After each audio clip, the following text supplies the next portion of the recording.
Hello again, or if you're new with us, welcome to the Canting Club. This week we have an Australian red, and amazingly, it's our very first Pinot Noir. It comes from Great Southern, one of Australia's cool climate regions in the far west of Western Australia. If you think of the bottom of Australia as having those two bulges around the central Great Australian Bight, Great Southern is the very bottom of the left-hand bulge. It's not a very well-known region, though it's rising to fame, largely thanks to the efforts of the man who made this, Larry Cherubino. Pinot Noir is not a deeply coloured variety. In fact, you should be suspicious if you see one that's really dark. It should look like this, a lovely, translucent, warm, medium or slightly less than ruby colour.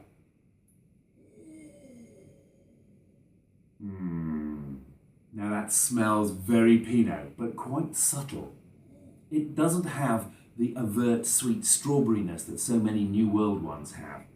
Instead, this is savoury, with restrained red currant and raspberry and black cherry fruit, supported by a waft of herbs and some clovey spice from the oak aging it's had. It's had 6 months in old oak, so no obvious vanilla here.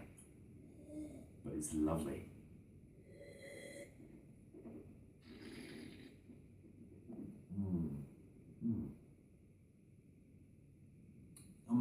Now that's dry and palate cleansing with juicy medium plus acidity.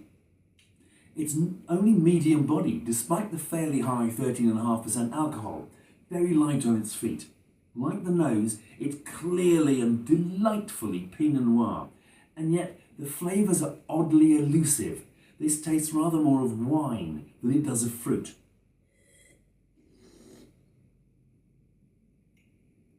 Rather unusually, the flavours come through more strongly, or at least more identifiably, on the after palate and the finish, where there's noticeable black cherry and licorice to balance out the furry medium tannins. Eventually it finishes dry. Pinot Noir is the most elusive and capricious of varieties. Very hard to make, very hard to grow and very hard to vinify, but winemakers persist with it because of the extraordinary pleasure it can give when you get it right. And of course, so do wine drinkers. There's something addictive about Pinot. Even if you've never had a great one, you can tell from the near misses that there is something, somewhere out there is Pinot perfection, a wine that could give more sensual pleasure than any other. It can be heartbreaking to pursue this, because every little flaw is magnified by your awareness of what the wine could actually be. You need perfect balance.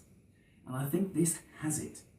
There are more intense and spectacular Pinots out there in the world somewhere. But I don't feel shortchanged drinking this one. It has that indefinable magic, that pinosity that addicts go to incredible lengths to find. It's not an accident, I think. The most expensive red wine in the world, Romanée Conti, is a Pinot Noir. That's from Burgundy, and this does taste very Burgundian. I would never have guessed it as Australian. It avoids the usual New World pitfalls of that overly sweet strawberry nose, jammy palate, and again a sweet and low acid finish. Now this has the savoury nose and fine acidity and a dry finish, and yet it has lovely clear fruit as well. I don't feel at all shortchanged by this one. Yeah, there are more spectacular and intense Pinots out there somewhere in the world, but I'm perfectly content enjoying the delights of this one right now. She's not such a cruel mistress after all. Cheers.